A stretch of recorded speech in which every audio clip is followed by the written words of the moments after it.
ومن يرغب عن ملة إبراهيم إلا من سفه نفسه ولقد اصطفيناه في الدنيا إنه في الآخرة لمن الصالحين إذ قال له ربه أسلم قال أسلمت لرب العالمين ووصى بها إبراهيم بنيه يعقوب يا بني إن الله اصطفى لكم الدين فلا تموتن إلا وأنتم مسلمون وإن كنتم شهداء إذ يعقوب إذ قال لبنيه ما تعبدون من بعدي قالوا نعبد إلهك وإله آبائك إبراهيم وإسماعيل وإسحاق إلها واحدا ونحن له مسلمون تلك أمة قد خلت لها ما كسبت ولكم ما كسبتم فلا تسألون عما كانوا يعملون صدق الله العلي العظيم وبلغ رسولكم النبي الكريم ونحن على ذلك من الشاهدين والشاكرين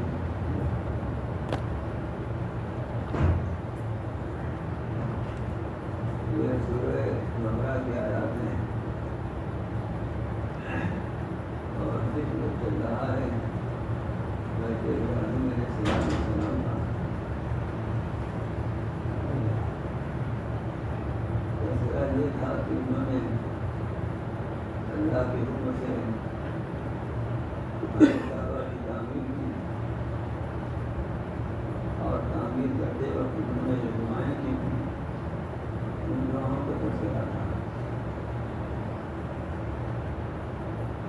اس میں سے آخر میں سب سے جو دعا کی آج جو پہلی آیت تیار کی گئی ہے اس پہلی آیت میں ان کی آخری اس دعا کا جو تعمیر کعبہ کی وقت تھی اللہ تعالیٰ نے بھی فرمایا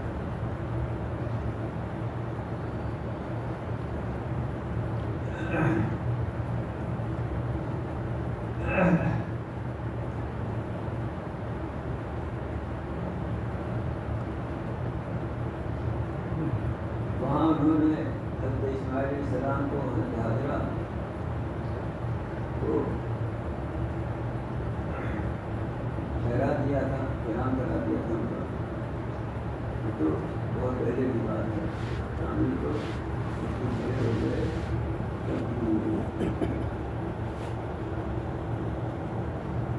لیکن تعمیر کعبہ کے بعد اور وہاں اپنی اولاد کو بسا دینے کے بعد وہ جو اولاد کی بیوی اور بیوی دونوں طرح کی تربیت اور ہر طرح کی زندگی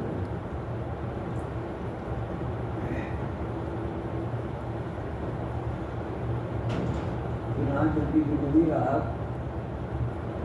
اور اسباب آسائش کے لیے اس کے لیے دعا کے اوپر آسن کیے ہیں کہ اللہ اس مقام کو امن والا شہر بنا دیجیے گا یہاں کے لوگ ویسے رہے ہیں ان کو سمجھ سے دوسرے دیجیے گا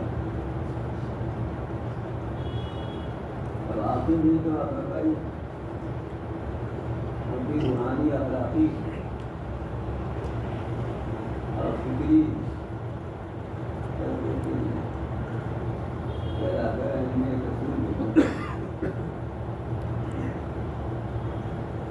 ربنا فبعث رسولا منهم اے ہمارے پروردگار اب انہی میں سے ایک رسول بھیجیے جو ان کے سامنے آپ کی آیتیں پڑھ کر سنائیں اور ان کو کتاب اور حکمت کی تعلیم دیں اور ان کو صاف ستھرا کریں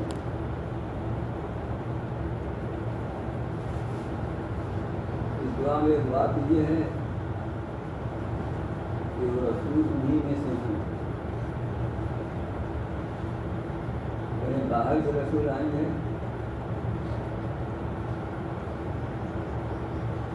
تو ان کے ساتھ وہ تعارف ان کی وہ شناخت ان کے پہچان ان کو حاصل نہ ہوگی اور ان کے ساتھ نمانے سب پوری ہو سکتی اس لیے جو رسول اسی قوم سے ہوں گے اسی جگہ پہ ہوں گے. یہ پہلے مخاطب جو ہیں ان کو اچھی طرح جانتے ہوں گے کہ بچپن مجھے ہوں گے ان سے معاشرت ہوگی, مناسبت ہوگی.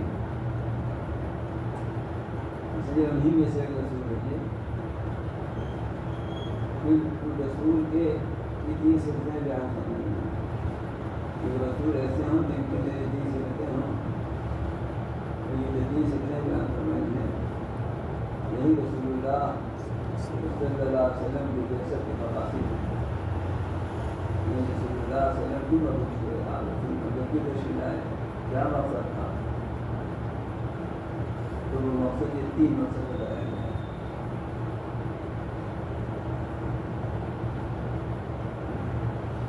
اس کو سمجھنے کی پہلی صفت ان کی یا پہلا مقصد یہ ہے کہ ضرور رحیم آ جائے گا. اسی مضمون کی آیت قرآن مجید میں 2 جگہ اور آئی ہے. یہاں تو حضرت ابراہیم کی دعا کی شکل میں ہے, اور دوسری جگہ سورہ آل عمران میں ہے, تیسری سورہ جمعہ میں. وہاں پر دعا ابراہیمی کی شکل میں نہیں ہے, دوسرے سے آپ کو سبق میں ہے.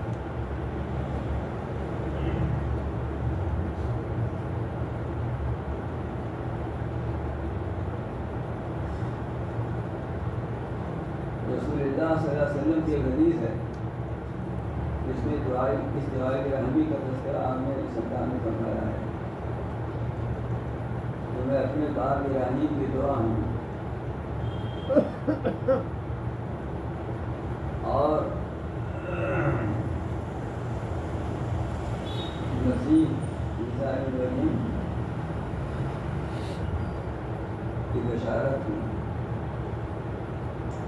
بات یہی ہے جو اور عیسیٰ علیہ السلام کی بشارت وہ ہے تو انجیل میں انہوں نے دی اور قرآن میں جس کا اثر کرا ہے کہ مبشرا برسول یأتی بعد اسمہ محمد, وہ خوشخبری دینے والے تھے. عیسیٰ علیہ السلام ایک ایسے رسول کی جو ان کے بعد آئیں گے جن کا نام محمد ہوگا. چنانچہ آپ کی والدہ ماتا جامعہ نے آپ کا نام احمد ہی رکھا, دادا نے محمد رکھا. یہ دونوں ہی نام عرب میں ایک طرح سے نئے تھے.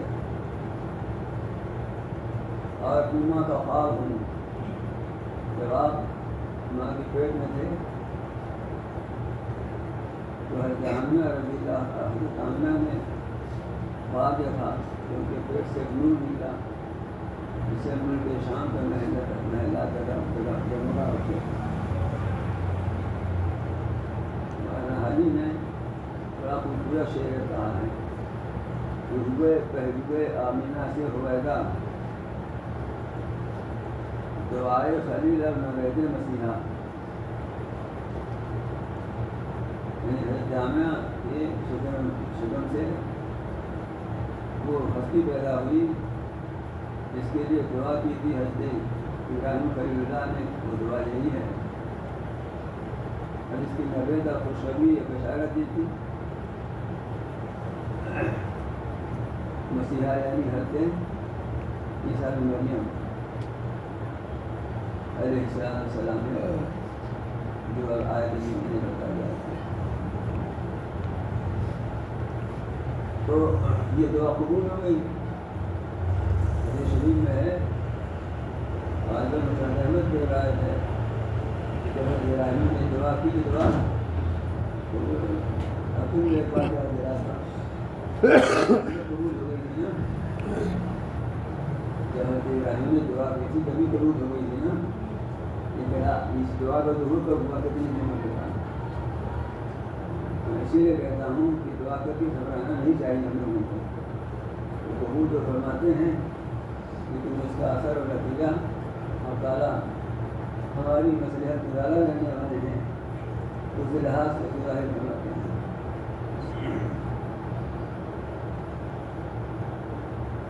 اب آج تو کتنی جلدی مچی رہتی ہے لوگوں کو کہ اگر کوئی دعا تعویذ کرانے کسی بزرگ جس کو بزرگ سمجھتے ہیں سے دعا کرانے کی اولاد دیتے تو بس چوتھے پانچویں دن جہاں شفا ہوا الٹرا ساؤنڈ کراؤ الٹرا ساؤنڈ اتنا یقین ہے لیکن روزانہ پتہ چلتا رہتا ہے کہ ہم کتنے بولتے ہیں غلط سے غلط کر دیا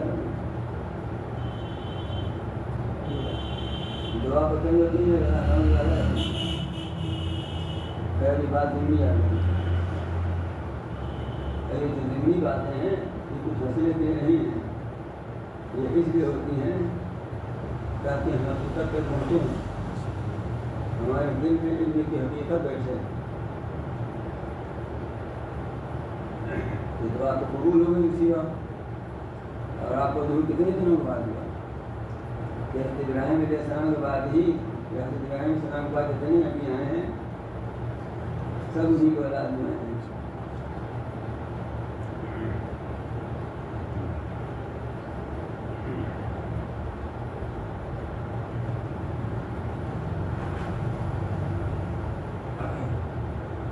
تین مقاصد بعثت یعنی آپ کے روح ہونے کے تین مقاصد جو آپ کی صفت دی ہے ان میں سے پہلا مقصد یہ ہے کہ وہ لوگوں کے سامنے اے اللہ اے میرے رب آپ کی آیتیں تلاوت کریں یہ تم مجھے تلاوت کریں اس کا ترجمہ میں نے کیا پڑھ کر سنا ہوں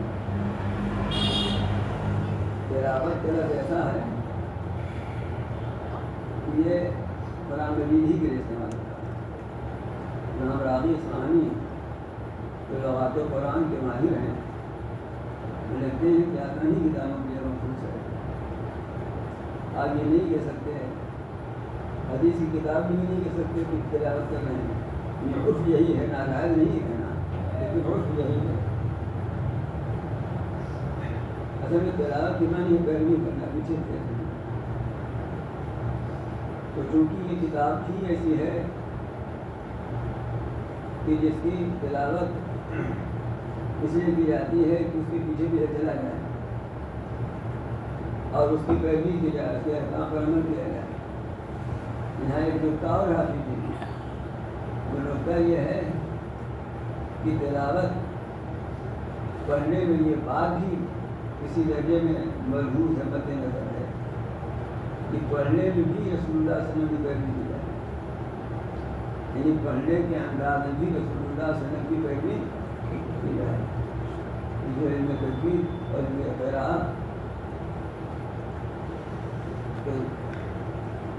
کا فن وجود میں آ گیا وہ یہیں سے وجود میں آیا کہ ہمیں پڑھنا اسی طرح ہے جس طرح جبریل امین نے محمد رسول اللہ صلی اللہ علیہ وسلم کو پڑھ کر سنایا تھا اور محمد رسول اللہ صلی اللہ علیہ وسلم نے جس طرح اپنے اصحاب کو پڑھ کر سنایا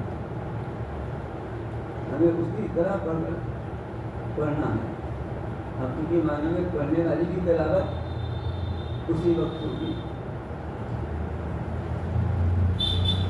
چنانچہ آپ دیکھتے ہیں کہ قرآن مجید کے پڑھنے میں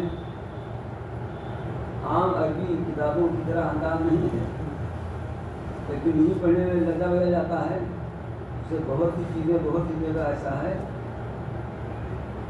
کہ وہاں پر عام عربی کتابیں پڑھنے میں عربی اخبارات پڑھنے میں یا کوئی دینی ہی کتاب عربی کو پڑھنے میں ان چیزوں کو محدود رکھنا ضروری نہیں ہے محدود رکھتا ہے مثلا افواہ ہے اظہار ہے غنہ ہے بخاری شریف بھی پڑھتے ہیں لڑکے جو کا غنہ اظہار افواہ کرتے ہیں کیا اب یہ لڑکے حافظ کی سمجھتے ہیں اس لیے آپ سے حافظ جو بابا ٹوکتے ہیں یہ حافظ کی مجیبی ہیں سمجھدار ہیں واسطہ اس لیے وہ کہتے ہیں کہ بات آپ لوگوں میں سے سب لوگ نہ سمجھتے ہوں تو ابھی کوئی توہین اس میں نہیں ہے کمی ضرور ہے کمی جو ہے اسی طرح رام ہونا وغیرہ سے واقف ہونا چاہیے مخارج قرآن سے واقف ہونا چاہیے اس کے لیے آپ آگے کی خدمت حاصل کر سکتے ہیں کیونکہ خوشامد برآمد کر کے فیس میں تو فیس بھی دے دیجیے گا لیکن آدمی میری رہ جاتی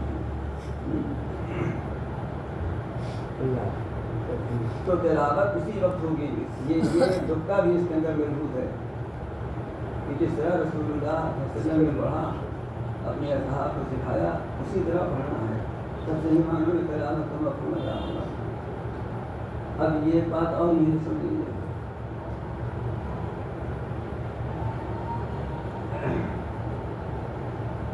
تلاوت الفاظ کی ہوتی ہے، الفاظ کے جو معانی مفہوم ہوتے ہیں ان کی تلاوت نہیں ہوتی، وہ تو الفاظ میں ہوتے ہیں، تلاوت الفاظ کی ہوتی ہے۔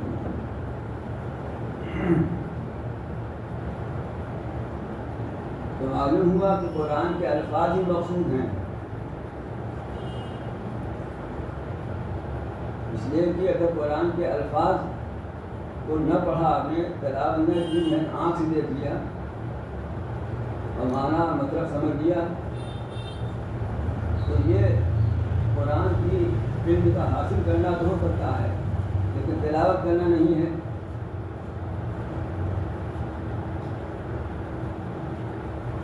اگر آپ کو کوئی کتاب دی جائے گی، دینی ہی کتاب دی جائے جو نبی نہ صحیح نابلہ سنا نہ صحیح، اور آپ لے جائیے ایک ہفتہ کے پاس، ایک ہفتہ دیجیے آج یہ دن، ابھی ایک ہفتہ والا کر دے دیجیے، ہم پوچھیں کہ آپ نے پڑھ لیا اس کو، اور آپ نے جا کر اس طرح پڑھا ہو مجھے میں آنکھ سے پڑھا ہوں، صرف آنکھوں سے پڑھا ہوں، اور کہیں ہم نے پڑھ لیا، تو یہ کہنا صحیح ہے، اور آپ نے پڑھ لیا یہ بھی صحیح ہے، لیکن قرآن مجید کے لیے کہنا صحیح نہیں ہے، اس لیے کہ آپ نے آنکھ سے صرف دیکھا ہے، تلاوت نہیں کی، تلاوت تو زبان سے ہوتی ہے، تلاوت تو الفاظ کی ہوتی ہے، زبان سے ہوتی ہے، تو قرآن مجید کے الفاظ کی تلاوت کرنا، قرآن مجید کے الفاظ کو پڑھنا بھی مقصود ہے، یعنی قرآن کے الفاظ ہی مقصود ہیں۔ یہ الگ بات ہے کہ قرآن کے معنی ہی مقصود اصلی ہیں، معنی سمجھیں گے کبھی تو عمل ہوگا، لیکن یہ بھی ہے کہ اس کے الفاظ بھی مقصود ہیں، اور زمانے رسالت سے لے کر آج تک امت کا اس مطلب پر ایمان اور اتفاق اور عمل ہے۔ چنانچہ صحابہ کرام رضوان اللہ اجمعین میں بہت سے حضرات ایسے تھے جو روزانہ ایک کام کا ختم کرتے تھے، بعض ایسے تھے جو 3 دن میں ختم کرتے تھے، اور امت کا یہ عام معمول تھا کہ ہفتے میں ختم کرتے تھے۔ جو قرآن مجید کے بارے کتنے ہیں؟ 30۔ اور منزلیں ابھی منزل پوچھنے کے سب لوگ ہاتھ اٹھا پائیں گے، اگر ہاتھ اٹھاؤں تو بہت سے لوگوں کی بےعزتی ہو جائے گی۔ منزلیں کے ہمارا کہا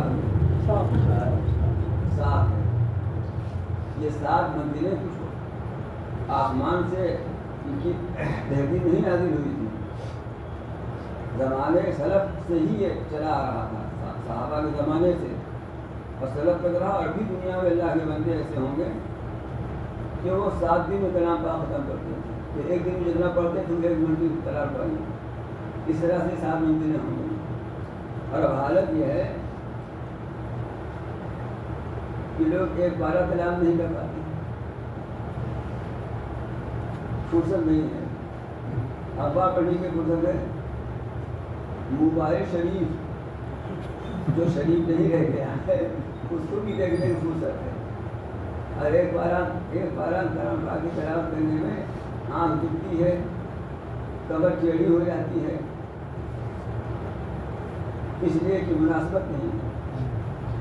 اگر مناسبت ہو تو آنکھ کا دکھ تلاوت سے دور ہو جائے اور کمر کی اکڑن بھی ختم ہو جائے، تب ایک پارہ کا معمول نہیں رہ گیا ہے، کم از کم ایک پارہ کا معمول تو ہونا ہی چاہیے، اور کم از کم ان لوگوں کو ہونا چاہیے جو اس طرح کی مجلسوں میں آمد و رفت کرتے ہیں، اور اپنے گھر میں بھی اس معمول کو بنانے کی کوشش کرنی چاہیے۔ خیر، میں عرض یہ کر رہا تھا کہ قرآن کے الفاظ بھی مقصود ہیں۔ صحابہ کرام جو روزانہ کلام پاک ختم کرتے تھے، یا 3 دن میں ختم کرتے تھے، یا 7 دن میں ختم کرتے تھے، تو کیا سمجھ کے ختم کرتے تھے؟ ظاہر بات ہے کہ روانی کے ساتھ پڑھا جائے گا تو معانی میں تدبر تفکر نہیں ہو سکتا۔ معلومات کی تلاوت وہاں مقصود تھی کہ الفاظ دہرا دیے جائیں، لیکن سمجھنے کے پڑھنے کے واسطے اس کا دوسرا معمول، 2 معمول کرتا تھا، ایک تلاوت کا جتنا زیادہ سے زیادہ ہو رہا ہے دوسرے سمجھ کر غور و فکر کر کے پڑھنے کا، دونوں معمول ایک ساتھ یہ بھی چل رہا ہے اور وہ بھی چل رہا ہے. تو الفاظ قرآن ہی مقصود ہیں.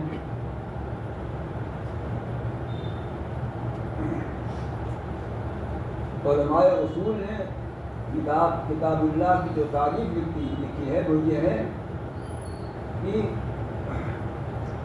هو اسم لللفظ والمعنى جميعا. قرآن نام ہے الفاظ اور معنی دونوں کا.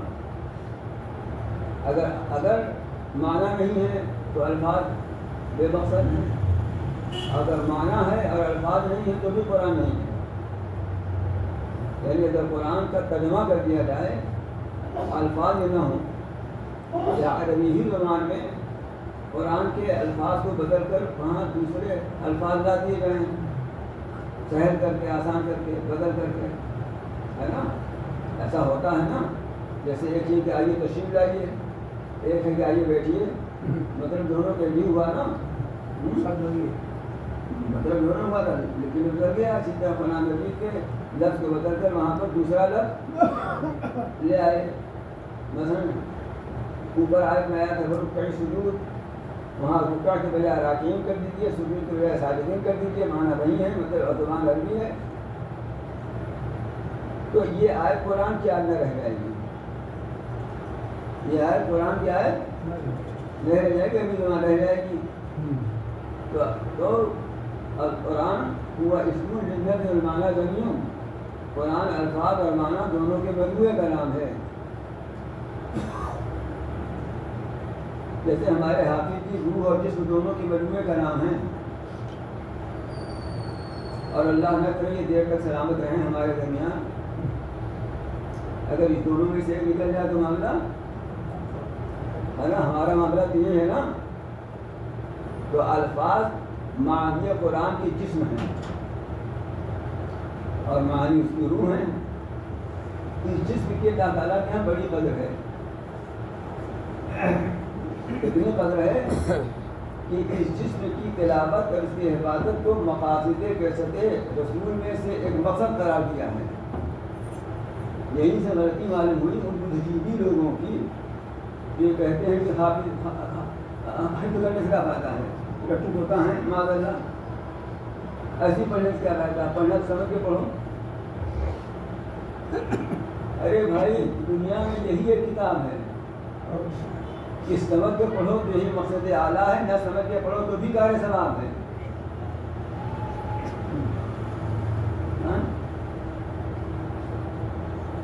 اس کی ایک مثال اور ذہن میں آئی ہوئی. خانہ کعبہ مقصد یہ ہے کہ اس کو قلعہ بنائے، اس کا طواف کرے، لیکن خانہ کعبہ کو دیکھتے رہنا بھی باعث ثواب ہے. اب کثرت رحمتیں دیکھنے والے کو بھی نازل ہوتی ہیں، ہے نا. کلام اللہ کو بھی دیکھنے والے پر رحمتیں نازل ہوتی ہیں، اس لیے کہ وہ بیت اللہ ہے، یہ کلام اللہ ہے. لیکن تلاوت تو اصل مقصد بعثت رسول ہے. تو تلاوت کا مطلب یہ ہے کہ اس کے الفاظ پڑھے جائیں. یہی وجہ ہے کہ اگر کوئی کلمہ قرآن پڑھے نماز میں تو نماز نہ ہوگی. اور اسی واسطے فقہاء امت نے لکھا ہے کہ قرآن مجید کا خالی ترجمہ بغیر متن قرآن کے چھاپنا جائز نہیں ہے. اب وہ قرآن نہیں ہے، جیسے اردو قرآن نکلا ہے، انگریزی قرآن نکلا ہے. اللہ نے تو عربی کو قرآن نازل کیا، اردو قرآن کہاں سے آ گیا، انگریزی قرآن کہاں سے آ گیا. فقہاء نے ممنوع قرار دیا ہے، تو ناجائز لکھا ہے. تحریف کے دروازے بھی یہیں سے کھلتے ہیں، کتابوں میں رد و بدل کے دروازے بھی یہیں سے کھلتے ہیں. مختلف اردو ہی زبان کے آپ کئی ترجمے لے لیجیے، ہر ترجمے میں الفاظ کا کچھ نہ کچھ فرق رہے گا نا. 3 ترجمے رکھیے، تینوں ترجمے صحیح ہیں، تینوں محبت کو رکھاتے ہیں، لیکن الفاظ کا فرق رہے گا نا. ارے بھائی ایک زمانے میں سگے 2 بھائیوں نے، ایسے 2 بھائی کہ تمام علماء ہند کے شیخ ہیں. ان دونوں بھائیوں کو تمام علماء ہند مانتے ہیں مسلک کے، شاہ رفیع الدین صاحب اور شاہ عبد القادر صاحب. ان دونوں کا ترجمہ ایک ہی زمانے میں ہوا. دونوں کلمے زمین آسمان کا فرق ہے. ایک کا ترجمہ تحت لفظ ہے, ایک کا ترجمہ بامحاورہ ہے, تو فرق مر کر ہے. لیکن قرآن کی کسی دوسرے میں کیا فرق ہے؟ کیا یہاں تو نہیں فرق ہے نا. معلومہ قرآن تو وہ ہے جس میں کسی حال میں کوئی فرق نہیں ہو سکتا. ترجمے کا فرق سکتا ہے, ترجمہ قرآن تو ہے لیکن قرآن وہ نہیں ہے. اس میں بہت سے لوگ مغربی سزا ذہنیت سے محروم ہونے کی وجہ سے اردو ترجمہ قرآن بہت بڑا ہے. ہماری مسجد بھی کیسے رکھا ہوا ہے.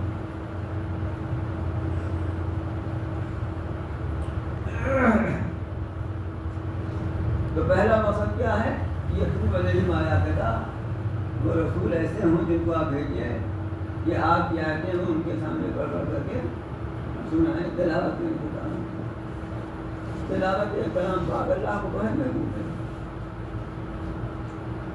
حضرت امام احمد بن حنبل رحمۃ اللہ علیہ سے کسی نے پوچھا کہ اللہ تعالیٰ وہ سب سے زیادہ کیا عمل محبوب ہے؟ انہوں نے کہا تلاوت. اس نے پوچھا سمجھ کیا بغیر سمجھ, ان کا سمجھ ہو جائے بغیر سمجھ ہو. اب میں تو کہتا ہوں دیکھیے بغیر سمجھے پڑھنے والوں کی حوصلہ افزائی نہیں کر رہا ہوں, لیکن بات مدعے کی اس لیے کہتا ہوں کہ جو بغیر سمجھے پڑھ رہا ہے, جھوٹوں کو پڑھ رہا ہے, ہو سکتا ہے اللہ میں سے زیادہ کچھ سمجھے کو سمجھتا بھی نہیں, تبھی میرا کلام سمجھ کے پڑھ رہا ہے. اور اس کی سنت حدیث میں ملتی ہے جس میں رسول اللہ صلی اللہ علیہ وسلم نے ارشاد فرمایا کہ جو اچھا اور صاف پڑھتا ہے وہ ہے, اور ایک وہ ہے جو اٹک ٹکے پڑھتا ہے. جو اٹک ٹکے پڑھتا ہے اس کے لیے لہو اجران 2 اجر ہیں, 2 ثواب ہیں.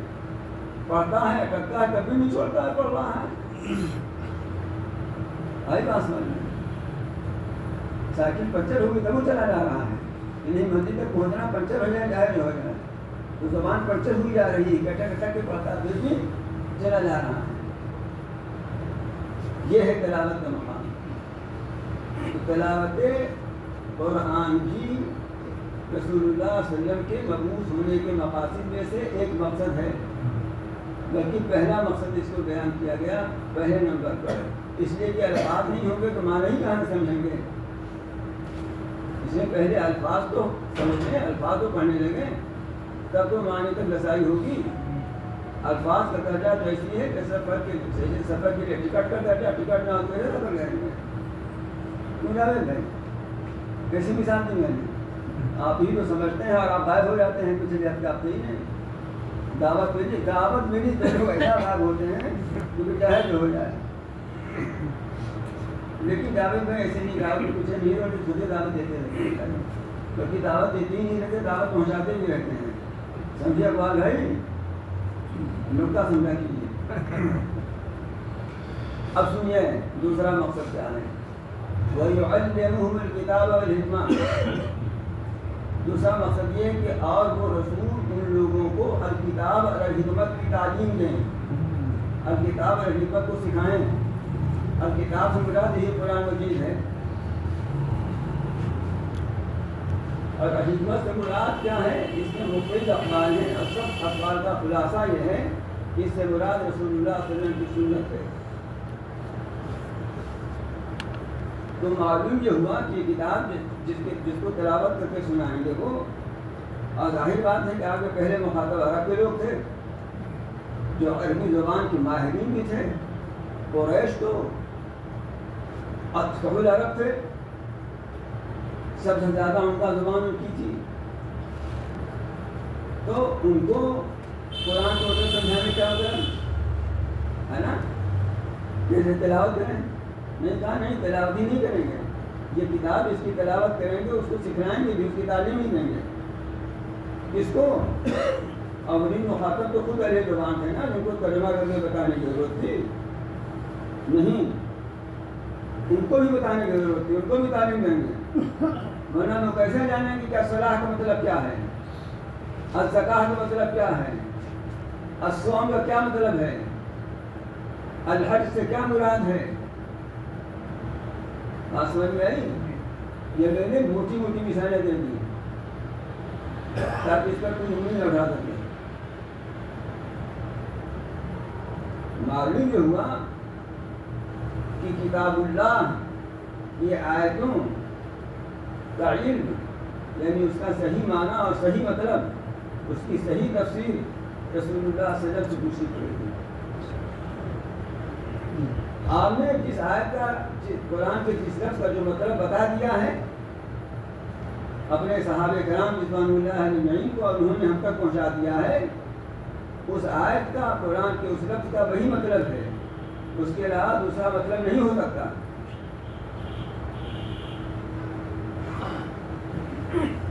یہ جو لوگ جڑ کتاب پڑھ کر کے مفسر بنے جا رہے ہیں، آج کل نہیں بنے جا رہے، بہت سارے لوگ اپنا جڑ کتاب اردو پڑھ لیا اور مفسر بن گئے۔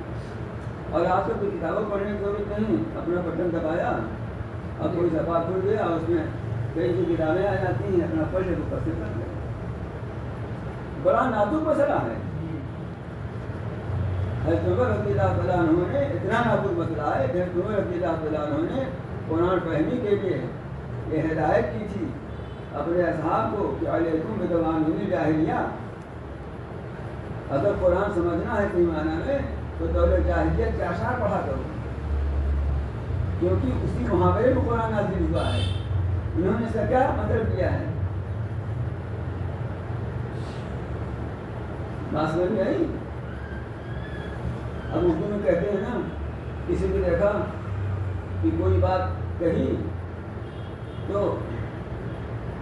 بہت کڑی لگی، کہتے ہیں پیٹ میں درد ہو گیا، اندرا مجھے اب لغت اس کا مطلب ڈھونڈا کیجیے آپ۔ ارے اس کے لیے تو کسی الہ آبادی کو پکڑنا پڑے گا، تب مطلب سمجھ میں آئے گا نا کہ پیٹ میں درد مطلب یہ نہیں ہے کہ نہاری کھا کے آیا اس سے پیٹ میں درد ہو گیا ہے، بلکہ اس کا مطلب پھر دوسرا ہے۔ کیوں انصاری صاحب اب الہ آبادی کہیں نہیں کہیں؟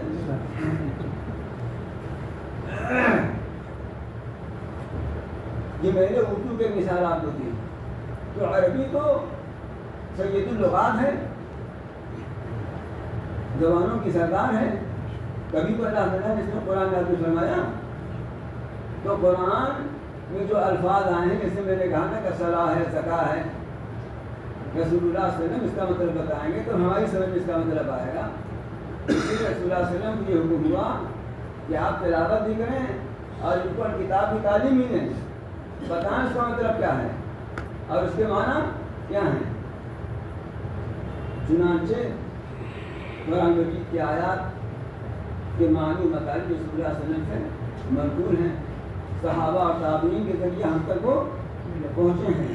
اس سے ہٹ کر جو تفسیر کی جائے گی وہ تفسیر مردود ہوگی، رد کر دی جائے گی، کوڑے دان میں ڈال دی جائے گی۔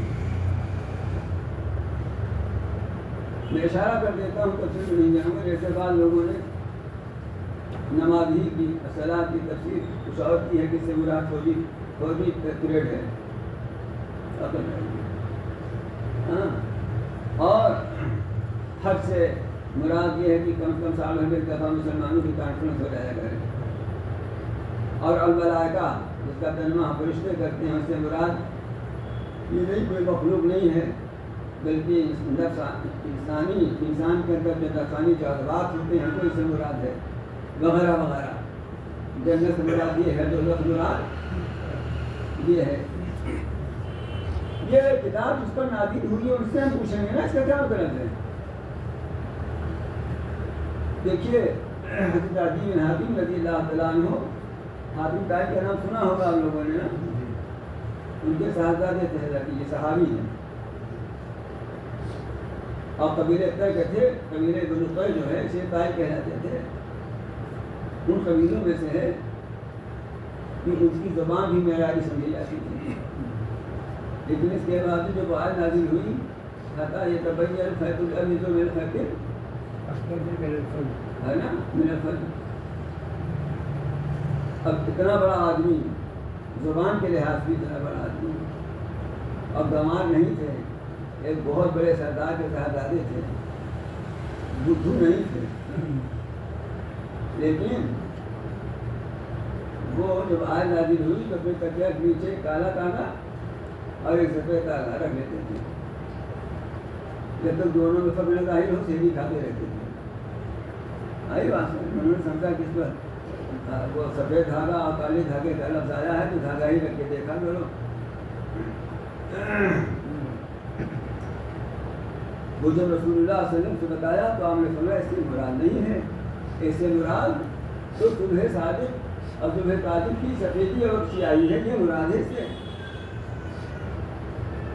تو معلوم ہوا کہ عرب کے لوگوں کو بھی سکھانے کی ضرورت تھی قرآن کے مطالب کو، اس لیے فرمایا کہ وہ یعلمون الکتابہ، وہ ان کو الکتاب کی تعلیم دیں، صحیح صحیح مطلب اس کا بتائیں تاکہ لوگ مطلب سمجھنے میں منمانی نہ کریں، والحکمت، اور حکمت کی تعلیم دیں، جو حکمت کی تعلیم آپ قرآن کے الفاظ کے علاوہ دوسرے الفاظ میں دیں گے وہی سنت ہے، اسی کا حصہ حدیث ہے۔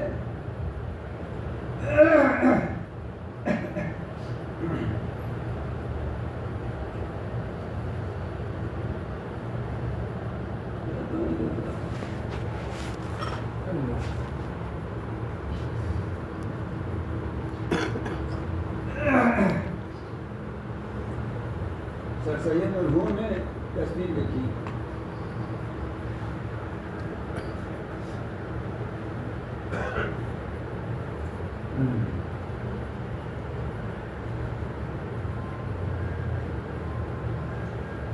سر سید نے بہت کام کیا ہے قوم کے مختلف سے،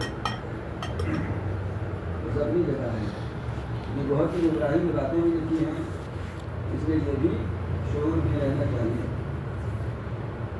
تفسیر لکھی، اسی طرح مہمانی تفسیر کی، حتیٰ کہ ڈپٹی نذیر احمد نے جو انہیں کی برادری کے تھے، برادری مطلب جانتے ہیں نا، وہ برادری کہتے ہیں کیا مراد ہوتا ہے اس سے؟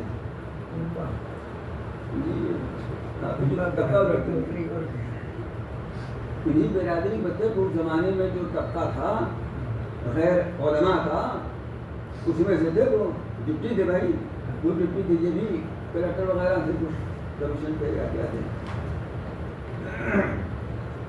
اور ڈپٹی نذیر احمد نے بھی کلمہ کلام پاک کیا ہے اور اس میں بھی اپنا دکھ کھلایا ہے کہ اس کی اصلاح میں حضرت امیر رحمۃ اللہ علیہ نے سارا لکھا تھا جہاں گڑبڑ کیا ہے وہاں اصلاح کی ہے، جیسے رسول ہے نا پورنا نسل کہاں کہ ہم دوڑنے لگے دیتے ہیں، بھیڑیا آیا یوسف علیہ السلام اٹھا لے گیا تو وہاں انہوں نے ترجمہ کیا کہ ہم لوگ کبڈی کھیلنے لگے، سمجھے، سوچا کبڈی کھیلنے کی اسی میں تو بہت زیادہ ہوتی ہے، یہ ترجمہ کر دیا اٹھا کر دو، اور بیچارے بچپن کبڈی کھیلتے رہے ہوں گے ترجمہ کر دیا تھا، تو قرآن کوئی تماشا تو ہے نہیں، اس طرح کے ضرور انہوں نے بھی کیے، لیکن اس کے باوجود ڈپٹی نذیر احمد نے اپنے بیٹے کو خط لکھا، وہ خط میں نے پڑھا ہے، خود پڑھا ہے، یہ لکھا ہے کہ قرآن مجید کا انکار کر دینا آسان ہے لیکن سر سید کی تفسیر کو ماننا مشکل ہے، ایسی ایسی باتیں لکھی ہیں۔ ان کے بیٹے میں قریب الدین تھا یا پھر قریب تھا، وہ خطوط چھپے ہیں میں پڑھا ہے، میں ایسی ویسی نہیں آتا یہ سمجھ لیجیے، میں جملہ پترا ضرور ہوں لیکن معلومات پر الحمدللہ موٹا ہوں، اللہ کا شکر ہے۔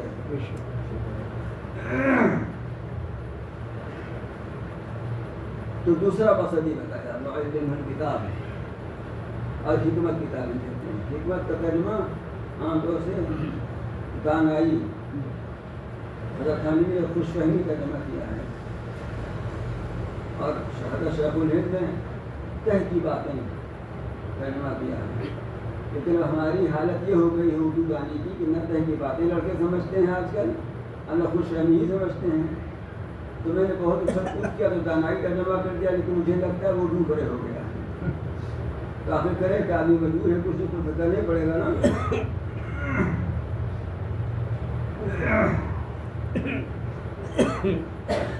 تو جو کچھ رسول اللہ صلی اللہ علیہ وسلم ارشاد فرماتے ہیں وہ حکمت ہے، وہی آپ کی سنت ہے، وہی آپ کا طریقہ ہے، اس کی تعلیم آپ کا دوسرا مقصد ہے۔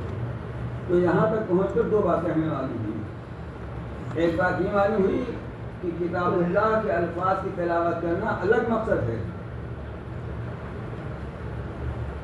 جس میں سمجھے بے سمجھے دونوں شامل ہیں، اب کتاب اللہ کو سمجھ کر پڑھنا، اس کے معنی مطلب تک پہنچنا، یہ ایک الگ مقصد ہے، اب یہ مقصد اعظم ہے، اس لیے کہ دوسری کا ارشاد فرماتے ہیں کتاب انزلناہ الیک مبارک لِيَدَّبِّرُوا آيَاتِهِ وَلِيَتَذَكَّرَ أُولُو الْأَلْبَابِ.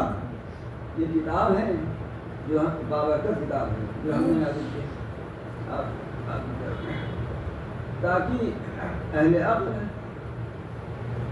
اس کی آیتوں میں غور و فکر کریں. تو صحابہ کا معاملہ یہ بھی تھا کہ غور و فکر بھی پڑھتے تھے. چنانچہ بتا چکا ہوں کہ عمر نے سورہ بقرہ کتنے سال میں ختم کی اور تاکہ نصیحت حاصل کریں. نصیحت حاصل کرنے کا مطلب یہ سمجھ کر رہ نہ جائیں بلکہ سمجھ کر اس کے اوپر عمل کریں. اور تیسرا مقصد رسالت کیا ہے؟ وَيُزَكِّيهِمْ اور ان کو صاف ستھرا کریں.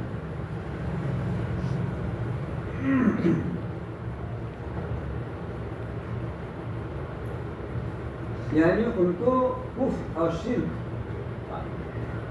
اور برے رسوم برے اخلاق افکار خیالات اعمال اور افعال سے صاف ستھرا کریں.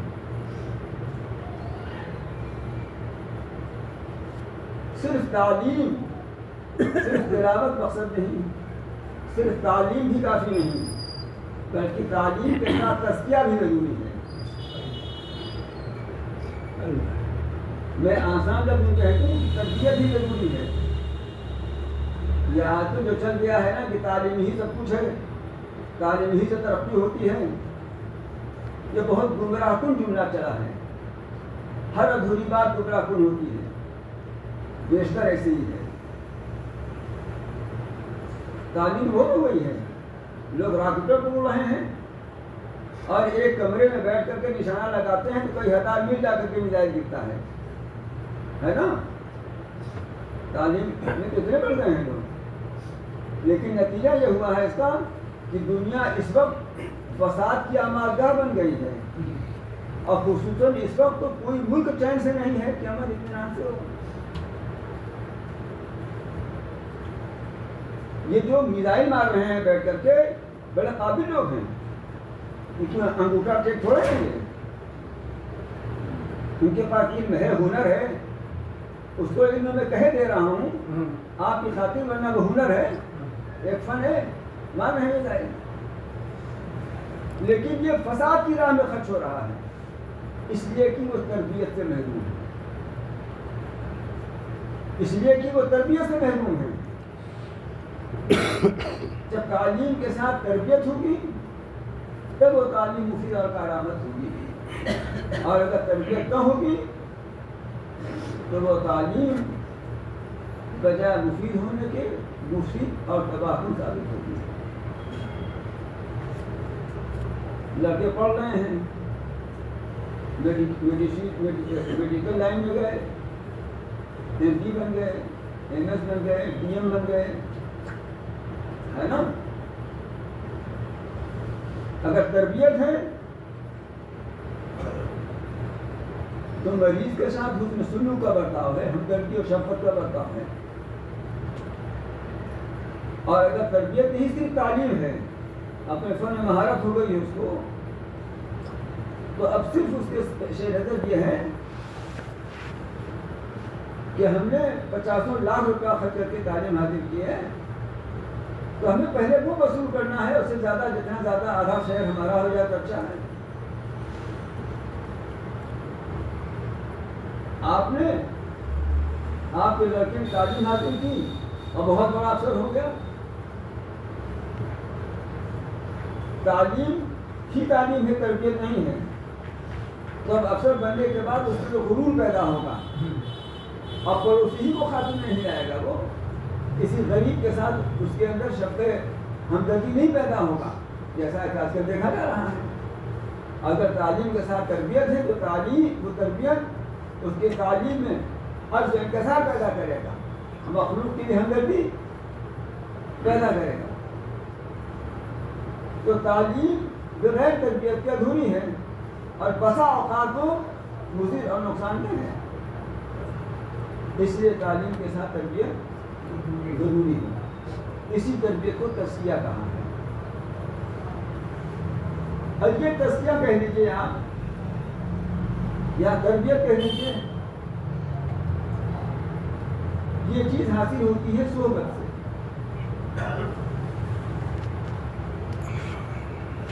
یہ ڈاکٹری والے بھی ڈاکٹری پڑھ کر کے ہاؤس جاب کرتے ہیں، ہے نا. ہاؤس جاب میں کیا ہوتا ہے؟ گرو جی جو ڈاکٹر ہیں آگے کے چلتے رہتے ہیں، یہ سب پیچھے لوگے جو ہیں چھوٹے چھوٹے ڈاکٹر یہ سب آلہ لگتا ہے پیچھے پیچھے. اور وہ جو ہے استاد جو پروفیسر ہے وہ ایسا ڈھونڈتا ہے ان کو، ایسا ڈھونڈتا ہے کہ میں آگے کچھ کہوں گا لیکن کچھ بولتے نہیں، اس لیے دنیا کی لالچ ہے. آئی بات سمجھ. اسی طرح سے وکالت پڑھ لی کسی نے، کسی سینئر وکیل صاحب اس کا بستہ ڈھو رہے ہیں. بات آئی سمجھ میں؟ پہلے جو ہوتا تھا کہ مدارس کے طلبا بھی جب فارغ ہو جاتے تھے تو کسی شیخ کا بستہ دھوتے تھے. یہاں بستہ دھوتا نہیں، اس کی ٹوٹی سیدھی کرتے تھے. وہ اس کی صحبت میں رہ کر اپنی تربیت کراتے تھے، اپنے اخلاق کا تزکیہ کراتے تھے. وہ دیکھتے تھے کہ یہ بزرگ جن کی صحبت میں جن کے خانقاہ ہم آئے ہوئے ہیں، یہ اس بڑھاپے میں بھی، اس کمزوری میں بھی کس طرح سے وقت صبح گاہی میں اٹھ کر اللہ اللہ کرتے ہیں، وضو کرتے ہیں، تہجد پڑھتے ہیں، ذکر کرتے ہیں، باوجود وقت نقاہت کے ملنے والوں سے کس طرح اخلاق اور تواضع کے ساتھ پیش آتے ہیں. ملنے والے تو ہر طرح کے لوگ آتے ہیں نا، پڑھے لکھے بھی آتے ہیں، جاہل انپڑھ بھی آتے ہیں، عہدیدار بھی آتے ہیں، اور بے حیثیت بے وقت بھی آتے ہیں. جن کے ساتھ کس طرح کا ان کا برتاؤ ہوتا ہے. تو یہ دیکھ دیکھ کر اپنے اخلاق کی وہ اصلاح کر رہے ہیں. اور اگر اپنے اندر اور اگر مگر کوئی سوال نہیں، یقیناً اپنے اندر محسوس کر رہے ہیں کہ اس ذمہ داری کے ساتھ جایا جاتا تھا اور جانا چاہیے کہ ہم کو اپنے اس شیخ، اپنے اس رہبر، اپنے اس پیر کے سامنے پیش کریں تاکہ ہماری اس خرابی کو دور کرنے کا نسخہ ہمیں بتائیں.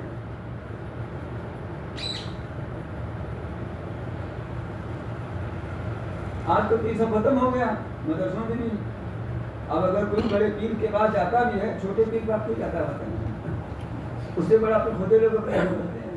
لیکن بڑے پیر کا کوئی جاتا بھی یہ دیکھتا ہے کہ اس کے پاس ہتھیار کہاں سے آ رہا ہے، عقیدہ کتنا نہیں آ رہا ہے، یہ بات کتنا بھرا ان کا.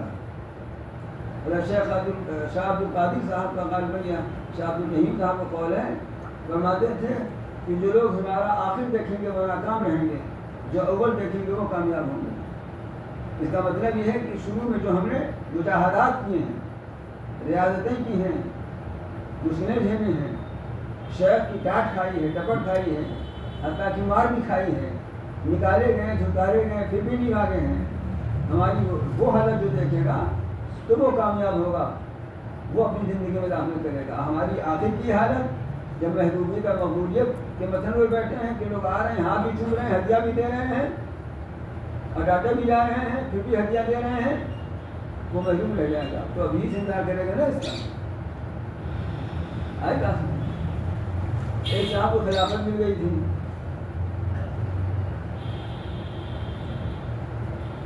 ایک بزرگ سے، جس میں بعض اوقات ہمارے مشاہد کسی کو خلیفہ بنا دیتے ہیں اس لیے تاکہ اس کا حوصلہ بڑھے اور محنت کرے گا، لیکن کبھی کبھی وہ کچا نکل جاتا ہے.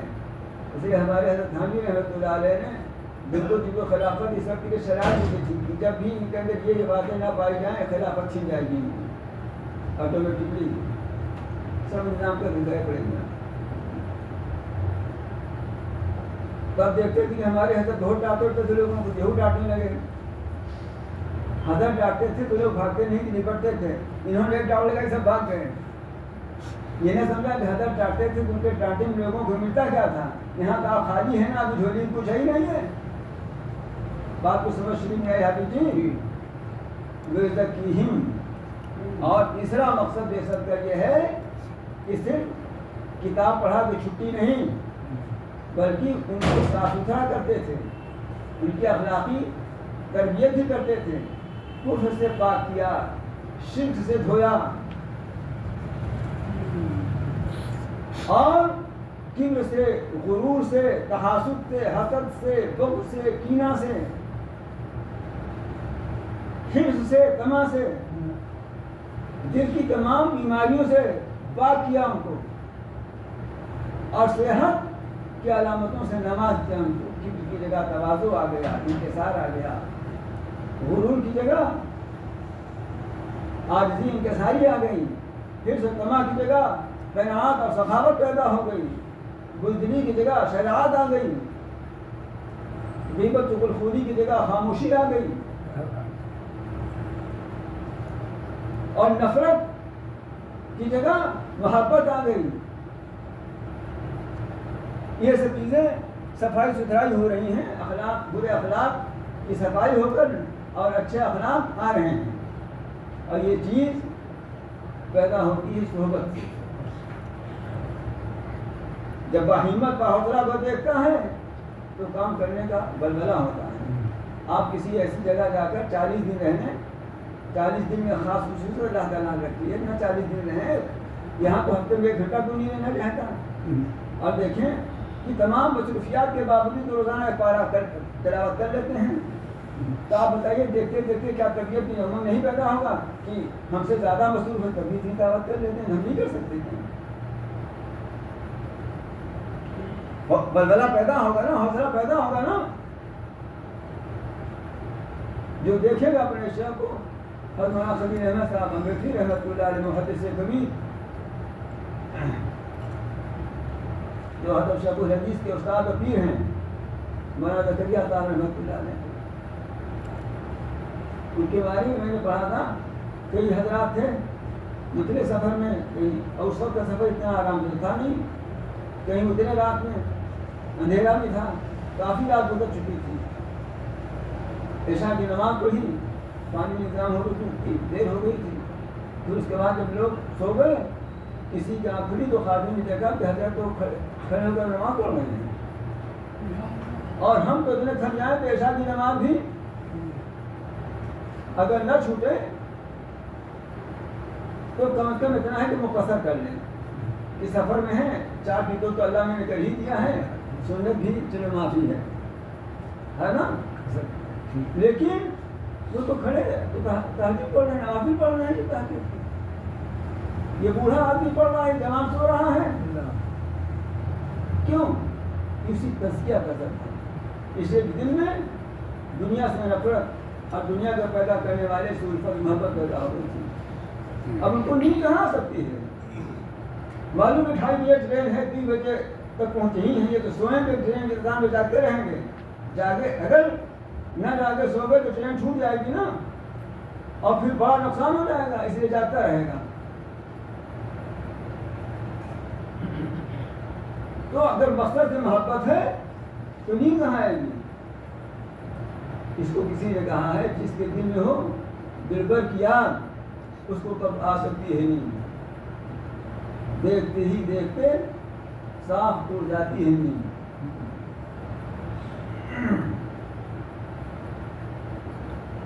تو یزکیہم، بیسک کا تیسرا مقصد یہ ہے کہ ان کا تزکیہ کرتے ہیں، ان کو صاف ستھرا کرتے ہیں.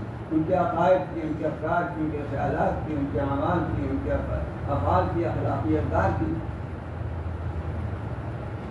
جس طرح سے تلاوت کا سلسلہ رسول اللہ صلی اللہ علیہ وسلم پہ چلا آ رہا ہے.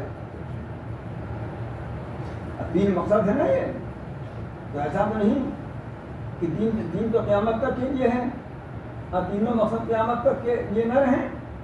تو تلاوت کا سلسلہ چلا آ رہا ہے حضور اکرم صلی اللہ علیہ وسلم سے لے کر آج تک، اور اس کا ایک شجرہ نسب موجود ہے.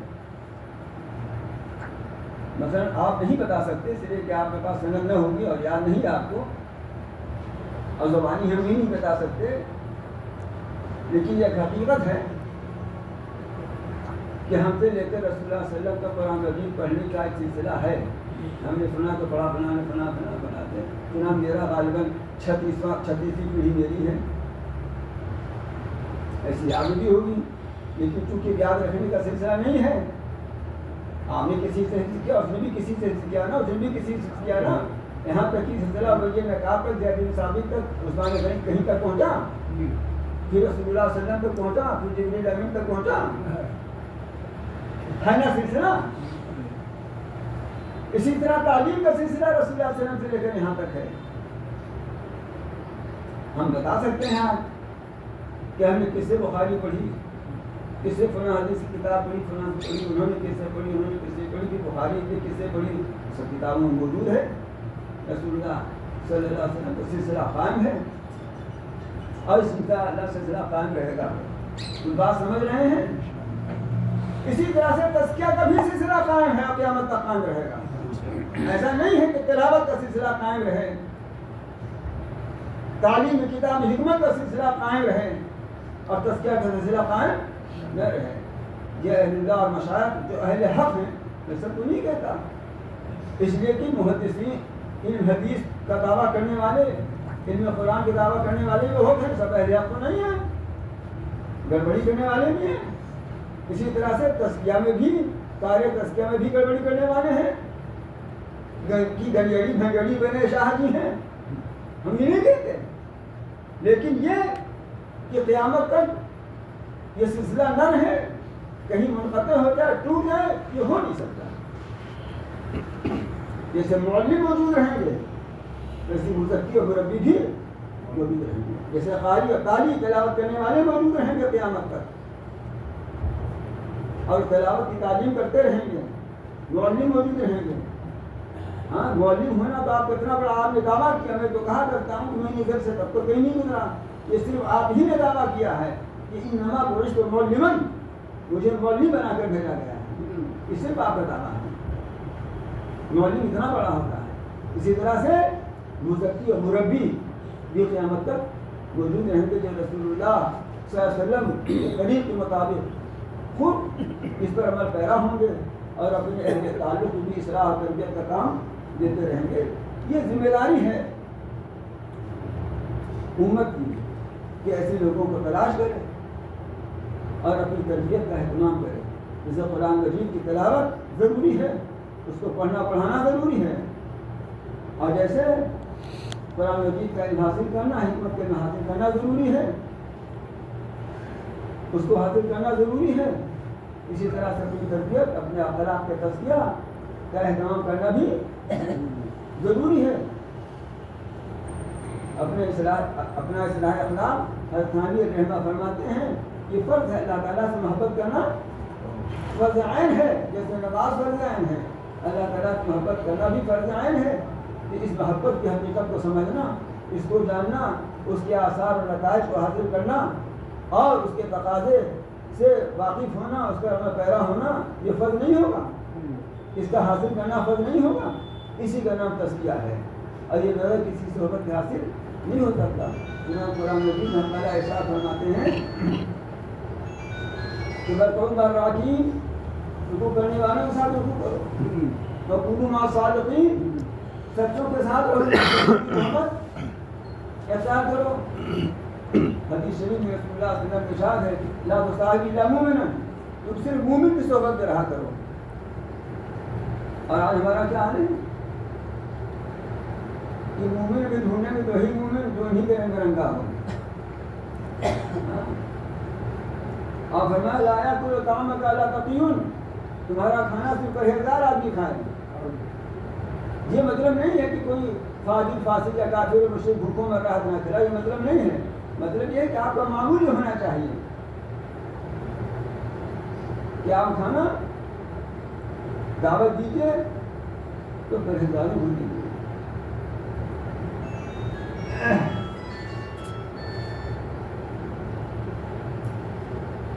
تو تین چیزیں مقاصد بعثت میں ہو گئی, تلاوت کتاب, تعلیم کتاب حکمت, تزکیہ اور تربیت.